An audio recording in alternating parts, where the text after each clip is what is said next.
Fellow Kenyans, on Sunday, January the 12th, Public Service Cabinet Secretary Justin Muturi, in a stunning revelation during a press conference, outlined in shocking detail the harrowing tale of his son, Leslie Muturi's abduction on June the 22nd, 2024, while in the company of Embakasi West MP Honorable Mark Mwenje and driver Marangwe Manyara.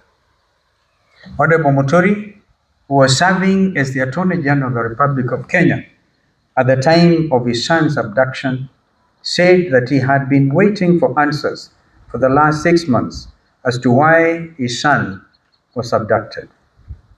What should be of concern to any law-abiding citizen is that Honorable Muturi, as Attorney General of the Republic of Kenya, sat on the National Security Council, the top security organ in the country. Honorable Muturi has been seeking answers for the past 6 months. They have not been forthcoming to someone so senior in the Kenya Kwanza regime. So senior should be a matter of grave concern to all of us. Following Honorable Muturi's statement, the Director of Criminal Investigations, Mr. Amin, invited the Cabinet Secretary to record a statement. If the idea was to cower Honorable Muturi into silence, they picked on the wrong man. If the bombshell of the Sunday statement was not enough, Honorable Muturi signed the statement, clearly and squarely pointed the blame at the main culprit behind the inhuman abductions.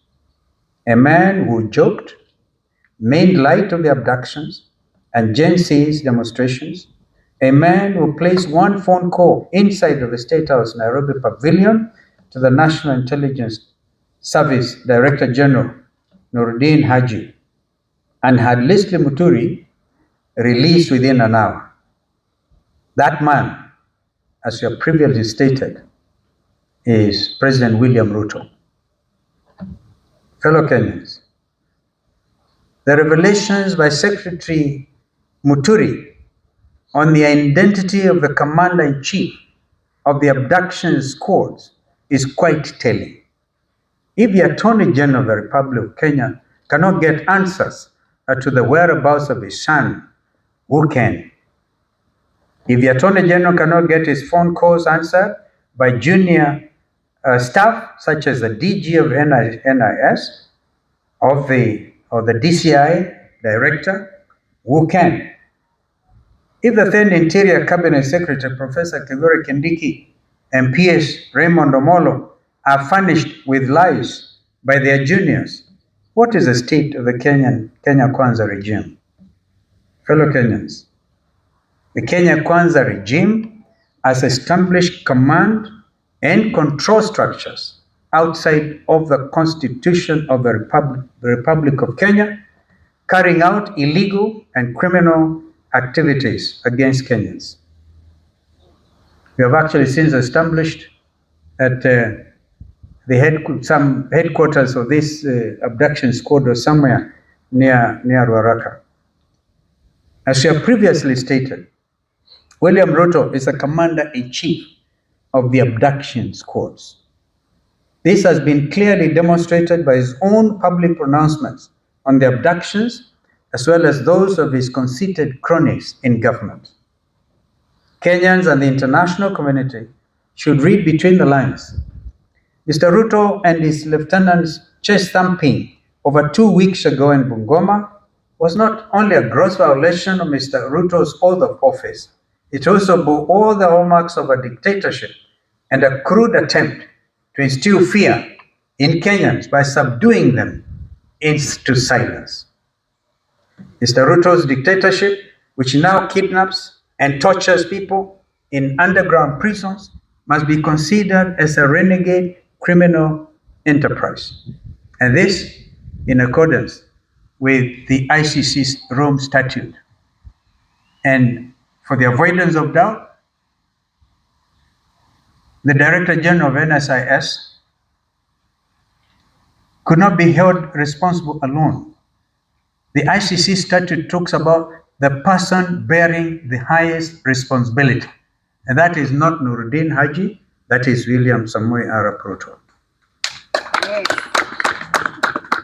The People's Loyal Opposition will not sit back and allow this disgraceful attempt to take us back into the dark days of fear and oppression. We shall lead from the front.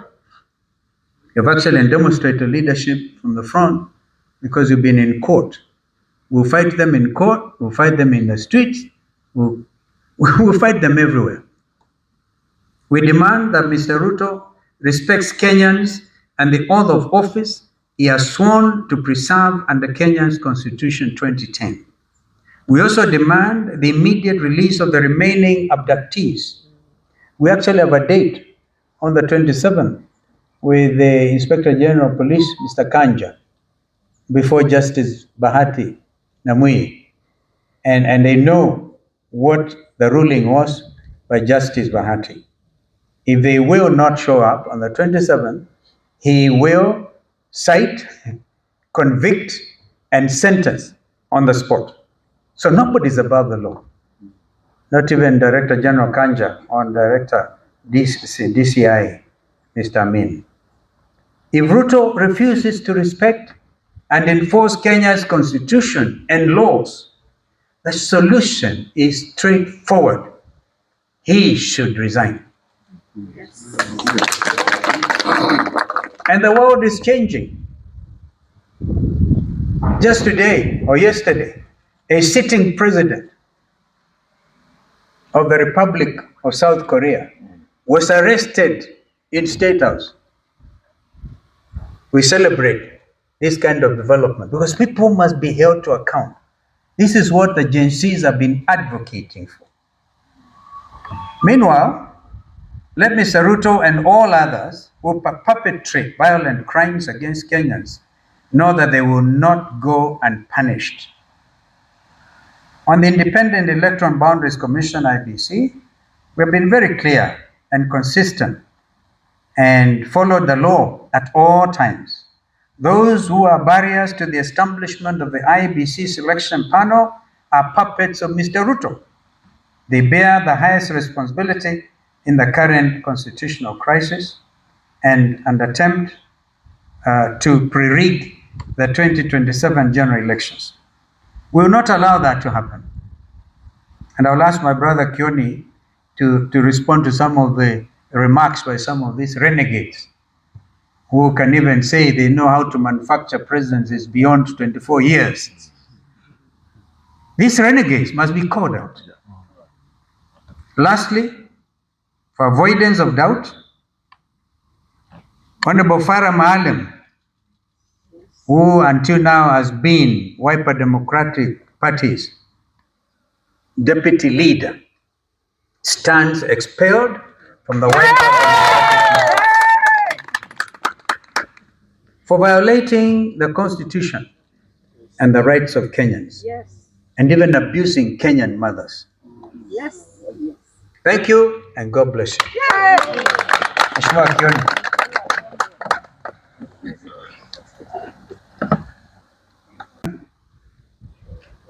And all of us Kenyans, we had occasion to do that. We issued a statement on the 30th of December as our New Year message to the country. And I think after that, President Ruto issued a similar end of the year thing himself from Kisii State Lodge.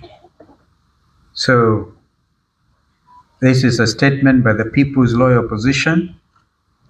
The Honorable Eugene Wamalwa will probably join us at some stage. If he doesn't, he's busy trying to prepare his party's offices, not very far from here. But we have his understanding that we can continue. My brother Jeremiah Kioni, the Secretary General of Jubilee, is with us. We also have former Governor Waititu, and we have senators here, as you can see. The Senate Minority Leader, Senator Fukitui Nomboa. We have ranking members like Mheshimiwa member for Dr. Makali from Kitui Central, Senator Maanzo here, Senator Agnes Kavindu, and Mheshimiwa Mule, a ranking member. He's right here behind me, member for Matungulu. Mheshimiwa Kimilu, member for Kaiti. Where is Mheshimiwa Kimilu? Right here. Yeah, I'm taller than him. Mheshimiwa Mawade, member for Embakasi South, and a team of MCS from there. Mheshimiwa Mwalika. Where is Mheshimiwa Mwalika? That one is tall. It's okay. Member for Kitui Rural. Mheshimiwa Philip Kisia, as you know, has effectively taken over as the CEO for a coalition. Mheshimiwa Philip Kisia, right there. And we have Speaker Kitui County, I've seen him. Kitui County Assembly, I've seen him. And MCS from Kitui can also raise their hands. I've seen them. MCS Nairobi. Yeah, well done. Machakos MCS, I think there are some here. Very good. Actually, the reason I say that, because it's the tail end of my statement. I'll be talking about Honorable Farah Madam, and he's been a party member for Wiper. So you see a representative group of members of that party. Fellow Kenyans, let us first pay tribute to three immediate Kenyans who left their marks on our republic. Professor Abdallah S. Bujra passed away on January 7, 2025. Professor Bujra was a gallant son of Kenya and Africa and made great contribution to African integration and leadership and cutting-edge thinking on African development. Like the late Professor Ali Mazrui, Professor Bujra was recognized and appreciated outside Kenya's borders more than within.